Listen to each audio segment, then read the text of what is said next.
All right, so my talk this morning is Science of Thyroidectomy in the Molecular Theranostics Paradigm.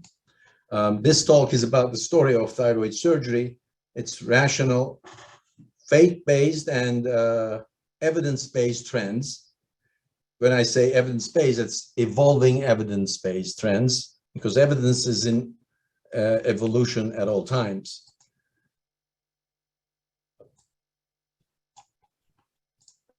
Okay, science means knowledge in Latin.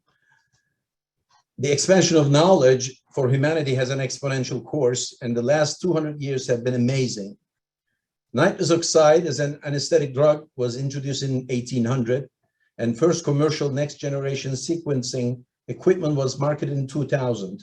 Between these two dates, we had great many names in surgery and medicine, mostly in surgery, and great many institutions fostering science appeared on the time chart.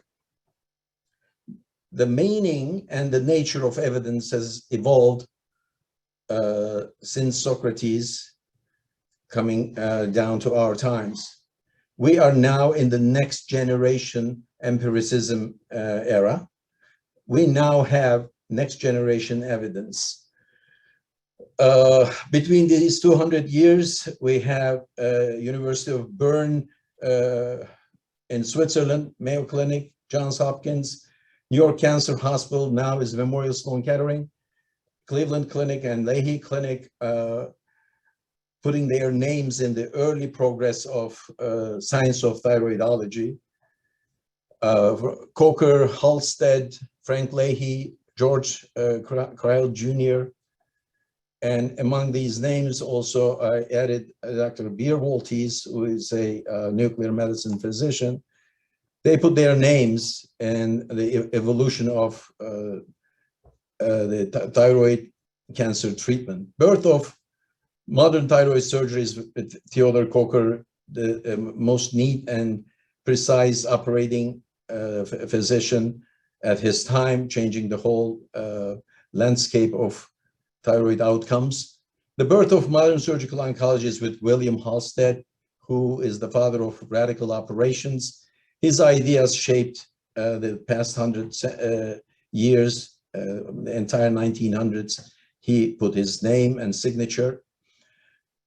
His impact was so significant until 1960s, thyroid cancer was treated very aggressively.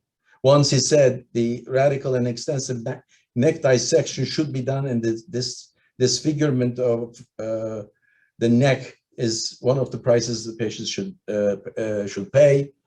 This lasted for a long time until this was challenged by Crile Jr. Crile Jr. and his father operating together. This is the 25,000th operation, thyroidectomy, that Father Crile did. It only shows the extensive experience in Cleveland Clinic, which was founded by Father Crile. The son Crile is the first surgeon to openly fight against the radical surgery. I call it radical attack on radical surgery.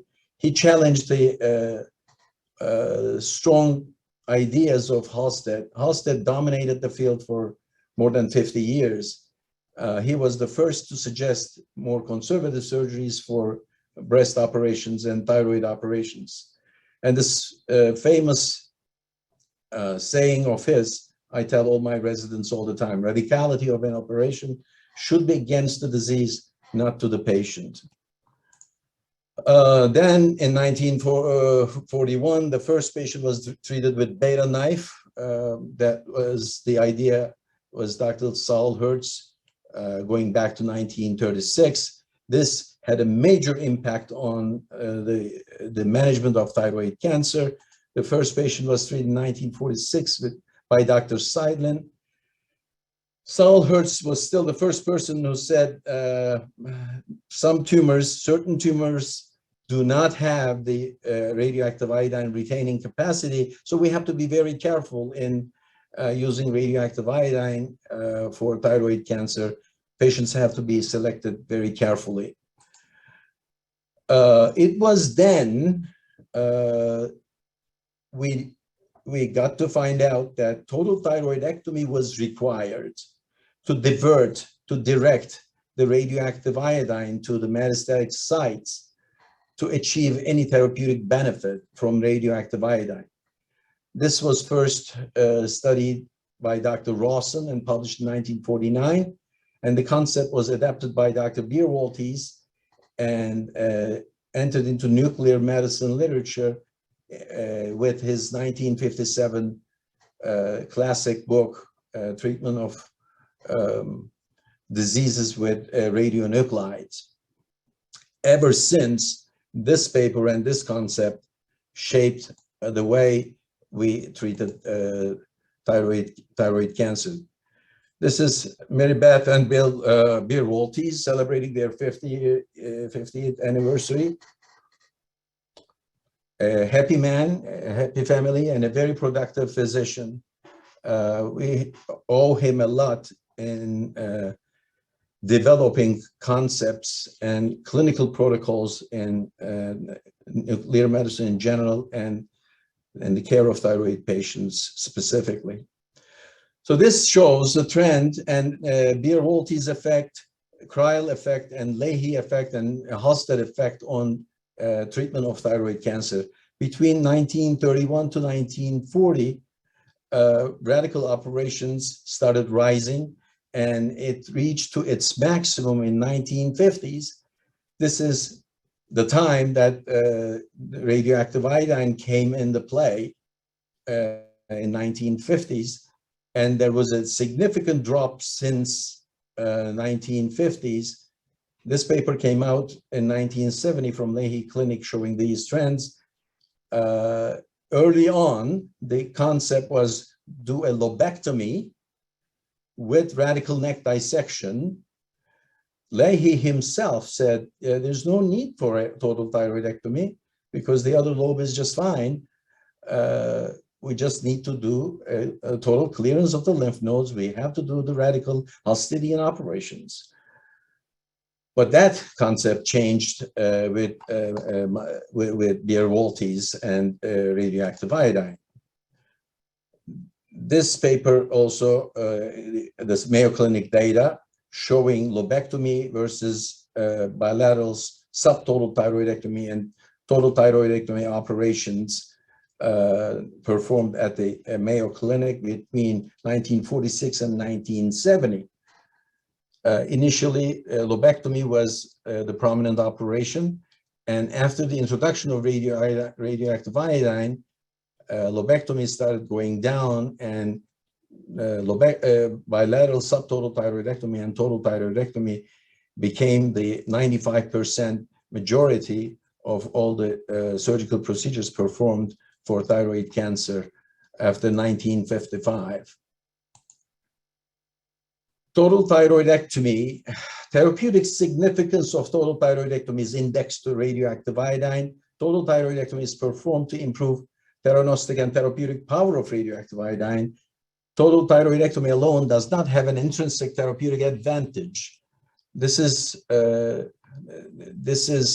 statement that I'm going to try to support with the upcoming 10 slides in the order of chronologic publications. First, systematic, well-designed study came out from Memorial Sloan Kettering, 1993, Dr. Shah. It's a matched pair analysis between 1930 to 80, 931 patients, 73 in one arm, 73 in the other arm, totally matched, all demographics and therapeutic interventions, total thyroidectomy versus lobectomy. 20-year survival is equal. Statistically not significant advantage was seen in lobectomy arm. Recurrences were the same, 7% in each arm. The next big series came from Dr. Mazzaferri. He had a large database, Air Force and Ohio State University, patients that he personally treated. Between 1962 and 92, 1,300 some patients, total, near total thyroidectomy versus less than total, near total comparison. It's a large series, one of the first large series, but the problem is it's an unmatched series for risk category or radioactive iodine status. Still, yet this study dominated the decision-making and setting practice guidelines for years because it came from a very credible and a very charismatic endocrinologist. And I think we all owe him a great deal for his contributions in thyroidology. This paper concludes that near total versus less than total, there is no major difference in 30-year survival. There is, though, significant differences in local recurrence rates, 40% versus 26%. It was not specified clearly, but there is a stratification as thyroidal recurrence versus nodal recurrence, all piled up in one. In later studies, there is clear differences between thyroidal recurrences and nodal recurrences, and the interpretation of these different recurrences are different. This is the first publication of one of the largest series from Mayo, 1998, 1940 through 91, 1,200 some patients matched for risk category, AIMS, low risk patients who did not receive radioactive iodine treatment, papillary thyroid cancer patients, comparison lobectomy versus total, near total, subtotal thyroidectomy. 20-year survival is equal in both groups. Thyroidal recurrences are high in the lobectomy group. Nodal recurrences are high in the lobectomy group.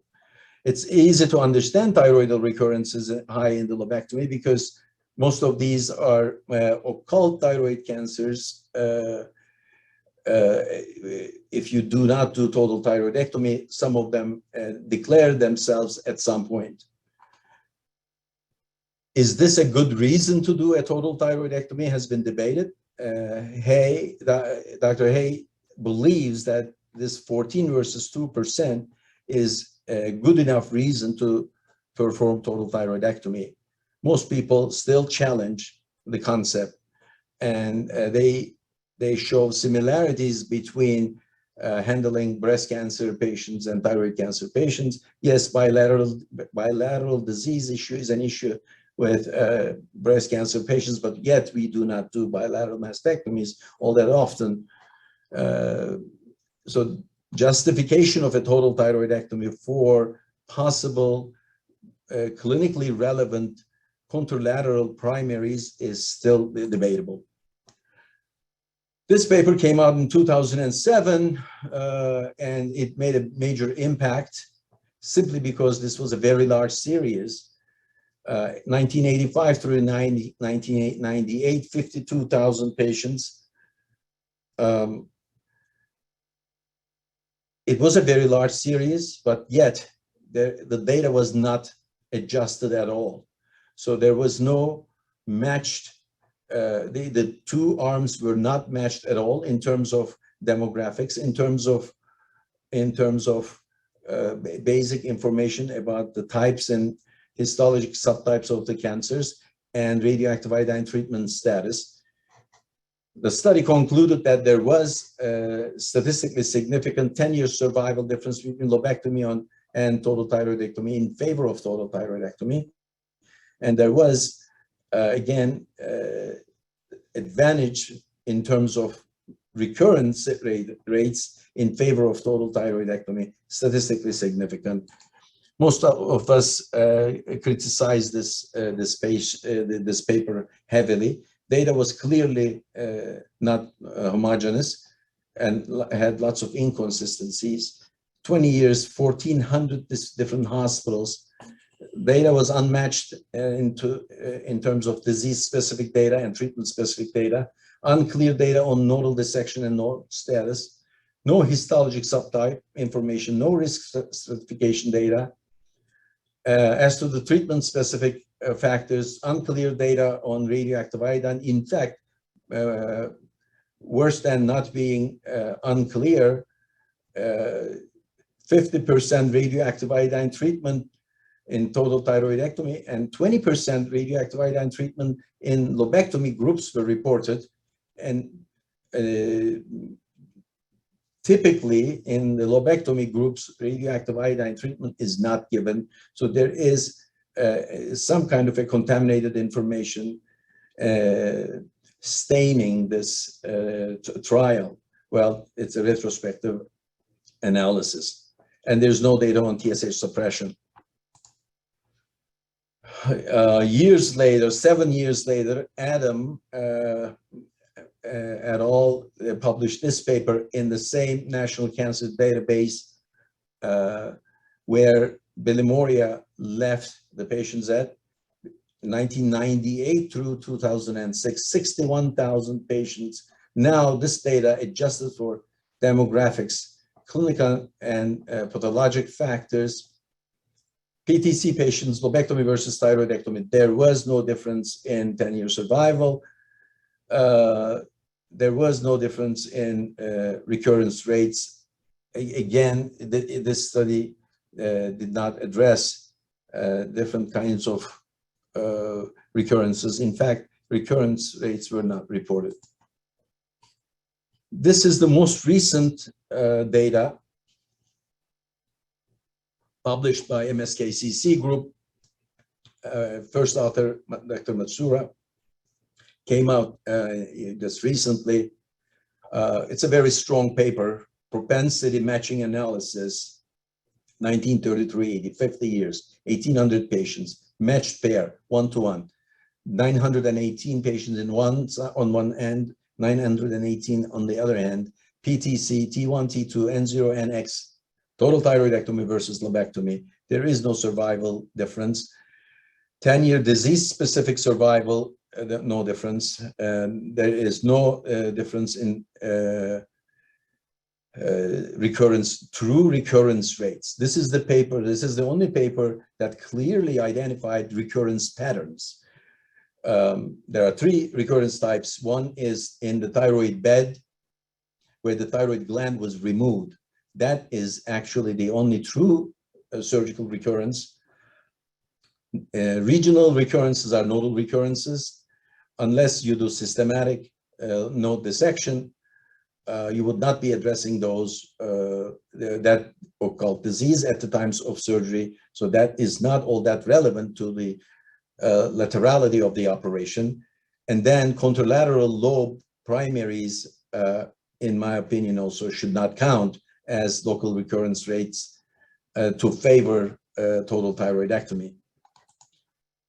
Then now we're in a evidence-based, stronger evidence-based era based on risk stratification. These are the prominent risk stratification systems. Dr. Hayes' Mayo risk stratification aims, 1987, Dr. Shah's MSKCC in 1992, ATA 2015, of course it goes back to ATA 2009, and Dr. Tuttle's dynamic risk stratification. This is the date 2019. The concept goes back to mid 2015, 2016, but this was when the idea was published in the most mature format, 2019. Basically, the concept is, okay, we have to have a good dynamic risk stratification system so that we can select the high-risk patients and treat those patients aggressively. And those patients who are in a low-risk category, we can provide minimum or minimally invasive treatments. That is the logic in the current understanding of risk stratification systems. Everything is based on high risk versus low risk. Low risk patients, you can do minor surgical, apply minor surgical approaches. And in high-risk patients, yes, you have to do total thyroidectomy followed by radioactive iodine. It is about the same time we had the molecular diagnostic systems entering into the algorithm of management of thyroid cancer and management of thyroid nodules. As Dr. Tuttle nicely mentioned, cancer management starts with thyroid nodule. I'm just going to run you quickly the existing in practice algorithm how to deal with thyroid nodules. If your thyroid nodule is benign cytology, negative predictive value is 97%, patient stays with the endocrinologist. If it is malignant, which is about 5% of the F.A.C.S, total F.A.C.S performed, it goes to thyroid surgeon. Those in the middle, indeterminate category, they either go to back to endocrinologist for a follow-up, or go to surgeon for a diagnostic lobectomy, or the most recent, and most of us have become more and more believers and users of molecular testing to further clarify, because if the indeterminate category, Bethesda 3, or in the Bethesda 3 category, the malignancy risk is about 15%. In the 3, 4, 5, 3, 4 plus 5, the risk is up to 35%. When you do molecular testing, you change the odds significantly. There are 3 different platforms that Dr. Karga is going to talk to you about this afternoon. We have adapted Thyroseq in our clinical practice. We started using this early on, and we set all our clinical practice guidelines, institutional guidelines, based on our experience with this particular test. When Thyroseq in a indeterminate category reveals negative findings, the 35% risk drops down to 3.5%. The patient goes back to the endocrinologist. And when it is positive, how positive, what's positive is important. If it shows BRAF mutation, BRAF V600, it's 100% close to papillary thyroid carcinoma. If it's a RAS mutation, it's 100% neoplasia. It's a monoclonal expansion. 50% of the time, these are either follicular carcinomas or PTC with follicular variant PTC. 50% of the time, they're adenomas or NIFT-P with potentially being precancerous. The treatment choice is basically depends on the discussion between the patient, the endocrinologist, and the surgeon. Other mutations, copy number alterations can also be revealed with molecular testing. And last but not the least is the gene expression profile. Gene expression profile is proprietary for all platforms. That also this profile, molecular testing profile is provided as a feedback to the surgeon to decide what to do. Gene profile has a unique subset. Then this is what I always emphasize, which is not by any means in the existing practice routine, but actually one of the reasons we bring this issue every year to this platform is to discuss the importance of certain gene expression profiles to be investigated, because this is important. If we know this, we know iodine effect. If we know iodine effect, we can then make proper choices for surgical selection. So, differentiated thyroid cancer risk stratification starts with preoperative risk assessment. Low risk patients decision point for lobectomy, high-risk patients, decision point. At the present time, most decisions are to perform total thyroidectomy. And there is a second layer of risk assessment comes after the surgical pathology is available. A second time point for decision making, followed typically by radioactive iodine. After the radioactive iodine post-treatment scanning comes your third layer of risk assessment data. And then you start your follow-up and continue to collect data. And this is your dynamic track.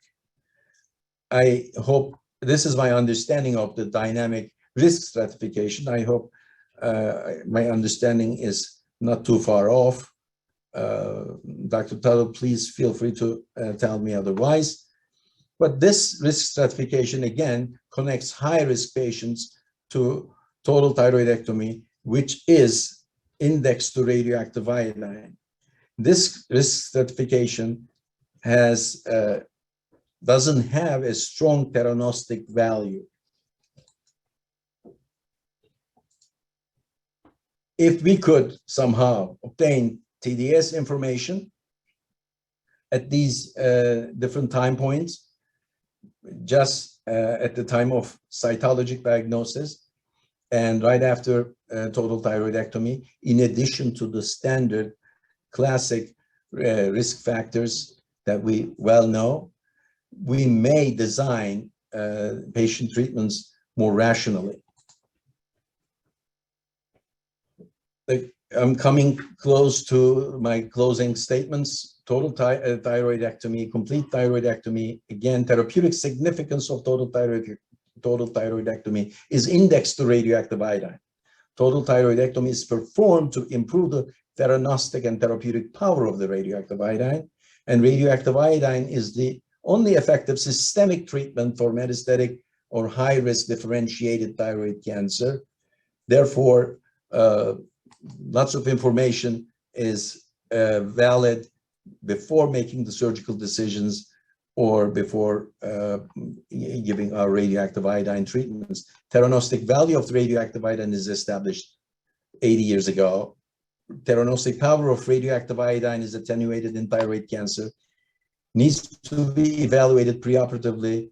Restoration involves modulation of the ERK output from no iodine uptake to very strong therapeutic radioactive iodine uptake can be obtained by pre-treatment modulation of MAP kinase pathway. And this should apply metastases as well as adjuvant therapy. There are trials that failed in the adjuvant setting that could potentially show the adjuvant benefit of radioactive iodine. It did fail because it didn't include this theranostic information that could be used, that could have been used in patient stratification. Molecular testing is a theranostic for surgery and radioactive iodine. And radioactive iodine ablation completes total thyroidectomy. Ablation facilitates follow-up evaluations. And I will stop here not to exceed my time. I have 45 seconds left, and I need 1 minute and 45 seconds for the last slide. But this, I think, concludes my talk, and I think I was able to explain my point.